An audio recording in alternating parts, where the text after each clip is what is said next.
Voilà, donc je me trouve toujours dans la campagne djerbienne, du côté donc de la région de Oualara. Alors là, à mes yeux s'offre un très beau paysage, donc formé d'un mazel djerbien. Alors l'île de Djerba, dans le temps, était formée d'un ensemble de mazels ou domaines. Alors ces mazels-là étaient délimités par une levée de terre qu'on appelle tabi en arabe, plantée de cactus, de feuilles de barbarie ou encore d'aloe. Et donc ces levées de terre-là servaient à délimiter la propriété et aussi servaient de coupe-vent pour protéger les cultures. Alors, l'ensemble des mazels qui formaient Djerba étaient desservis par un réseau ramifié de pistes. Alors, le mazel bien le domaine djerbien est formé d'un jardin, d'un verger et d'un jardin potager. Au centre du mazel se dressait, voilà comme je le vois, l'ancienne habitation traditionnelle appelée Houch en arabe. Et au centre aussi donc du mazel se trouvait nécessairement un puits qui servait à justement puiser l'eau de la nappe phréatique, mais c'est une eau saumâtre qui ne convient qu'à l'irrigation donc du sorgho qui pousse très bien à Djerba. Alors là devant moi, c'est une aire de battage de céréales. Justement, on faisait battre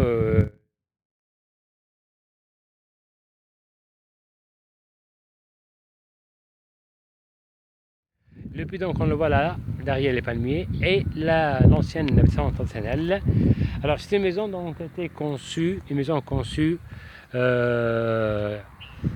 et bien adaptée d'abord aux conditions climatiques chaudes de l'île, et c'était donc aussi conçu pour abriter une famille assez nombreuse.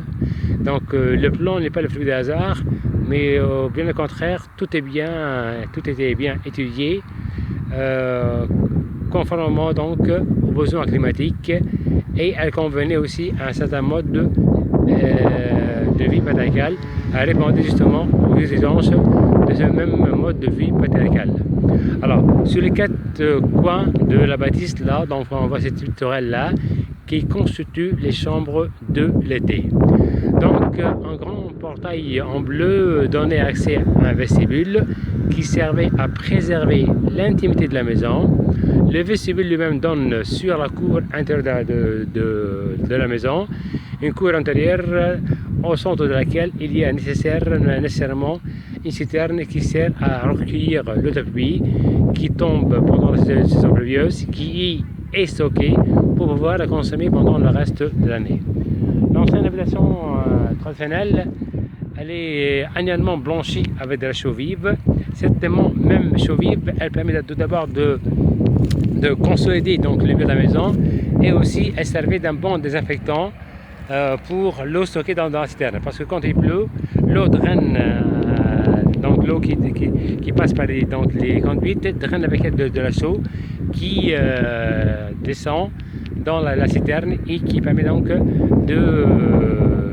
qui servait d'un bon désinfectant pour l'eau de pluie. C'est pour ça que l'eau reste potable pendant des années. Alors, autour donc des patio sont agencés dans 4 pièces, et chaque maison qui est formée d'une grande chambre flanquée de 2 antichambres. La chambre donc elle-même servait de salle de séjour, et deux chambres donc servaient donc de chambres à coucher. Par contre, les 4 tourelles là auxquelles on y accède par un escalier intérieur servaient de chambres à coucher, notamment pendant la période chaude de l'été. Et d'ailleurs, on voit bien que des petites fenêtres là sur le mur de ces tourelles là, il y a donc deux fenêtres parallèles qui permettent de créer un courant d'air.